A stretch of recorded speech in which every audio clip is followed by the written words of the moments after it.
भारत की सड़कों पर अंग्रेजी हुकूमत का राज था, लेकिन उन्हीं सड़कों के नीचे एक ऐसा अंधेरा छिपा था जहां इंसानों को कैद नहीं, तोड़ दिया जाता था।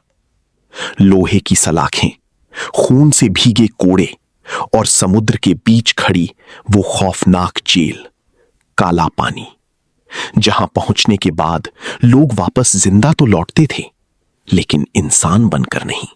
साल था 1890।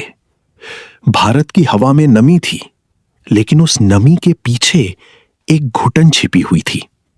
सड़कों पर अंग्रेज अफसर घोड़ों पर घूमते थे और उन्हीं सड़कों के नीचे एक दूसरा भारत दबा पड़ा था। लोहे की सलाखों वाला भारत, अंधेरी कोठरियों वाला भारत, चीखों वाला भारत। ब्रिटिश जेलें जहां इंसानों को कैद नहीं किया जाता था, बल्कि उनकी आत्मा तोड़ी जाती थी। और जो होने वाला था वो सिर्फ सजा नहीं थी, वो डर पैदा करने की मशीन थी। उस समय अंग्रेजी हुकूमत जानती थी कि बंदूक से सिर्फ शरीर जीते जा सकते हैं, लेकिन साम्राज्य चलाने के लिए आत्मा को कुचलना पड़ता है। आत्मा को कुचलना पड़ता है। इसीलिए भारत की जेलें सिर्फ जेल नहीं थीं, वो खामोश यातना गृह थे। लाहौर जेल, अलीपुर जेल, येरवड़ा और सबसे खौफनाक अंडमान की सेल्यूलर जेल, काला पानी। समुद्र के बीचों बीच खड़ी एक ऐसी इमारत जहां पहुंचने के बाद लोग वापस इंसान बनकर नहीं लौटते थे। चारों तरफ गहरा समुद्र, ऊंची दीवारें और बीच में सैकड़ों छोटी छोटी कोठरियां, इतनी छोटी कि हाथ फैलाओ तो दीवार छू जाए, इतनी अंधेरी कि दिन और रात का फर्क मिट जाए, इतनी अंधेरी कि दिन और रात का फर्क मिट जाए। इतिहास के पन्नों में इसे सेल्यूलर जेल कहा गया, लेकिन कैदियों के लिए यह धीरे धीरे मौत का इंतजार था। सुबह होने से पहले लोहे की छड़ों पर डंडे मारे जाते थे, ठन ठन ठन, और उसी आवाज के साथ नींद नहीं, इंसानियत टूटती थी।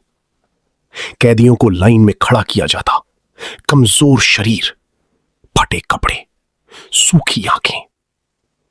फिर शुरू होता काम। तेल निकालने वाली भारी कोल्हू मशीन, जिसे आमतौर पर बैल घुमाते थे, लेकिन यहां बैल की जगह इंसान जोते जाते थे। कंधों पर मोटी लकड़ी रख दी जाती, फिर घंटों तक गोल गोल घूमना पड़ता। धूप सिर फाड़ देती थी, पैरों से खून निकलने लगता, लेकिन रुकना मना था। जो रुकता उसकी पीठ पर चमड़े का कोड़ा बरसता, और फिर उसकी पीठ पर चमड़े का कोड़ा बरसता, और फिर 1, 2, 3, जब तक चमड़ी फट ना जाए।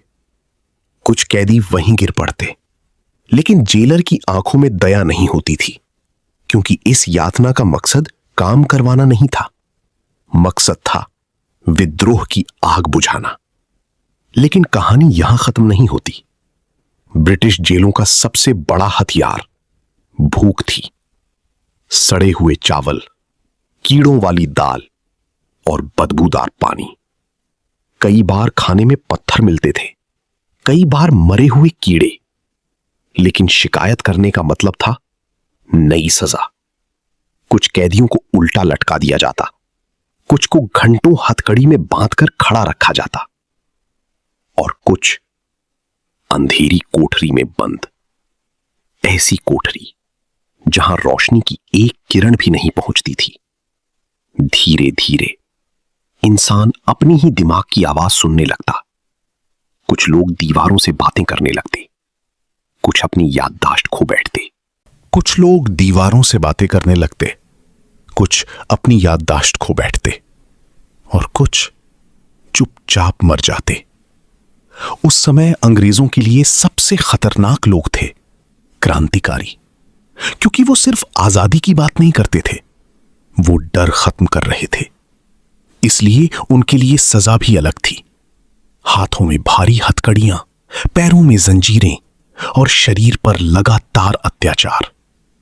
वीर सावरकर जब काला पानी पहुंचे तो उन्हें एक नंबर दिया गया, क्योंकि वहां नाम नहीं बचते थे, सिर्फ कैदी नंबर बचता था। दिन भर मेहनत, रात भर अकेलापन और फिर वही अंधेरा। लेकिन जेल की दीवारों के भीतर भी क्रांति की आवाज धीरे धीरे फैल रही थी। कैदी दीवारों पर खटखटाकर संदेश भेजते। एक ठक मतलब जिंदा हूं, दो ठक मतलब हिम्मत मत हारो। और कभी कभी पूरी रात दीवारों के पीछे धीमी आवाज में वंदे मातरम गूंजता रहता। अंग्रेज डरने लगे थे, क्योंकि जिन लोगों को तोड़ने के लिए जेल बनाई गई थी वो वहीं और मजबूत हो रहे थे। फिर शुरू हुई भूख हड़तालें। कैदियों ने खाना छोड़ दिया।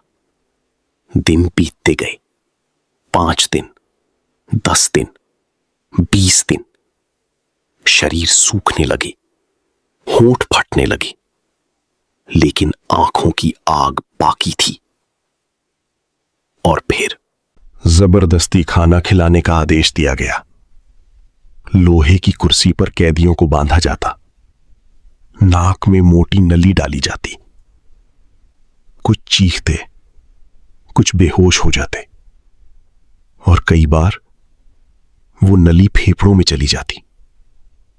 धीरे धीरे दम घुटने लगता। इतिहास के कई पन्नों में ये मौतें दर्ज भी नहीं हुई, क्योंकि साम्राज्य अक्सर अपने अपराध छिपा देता है, लेकिन दीवारें याद रखती हैं। सेल्यूलर जेल की दीवारें आज भी वो चीखें छिपाए बैठी हैं।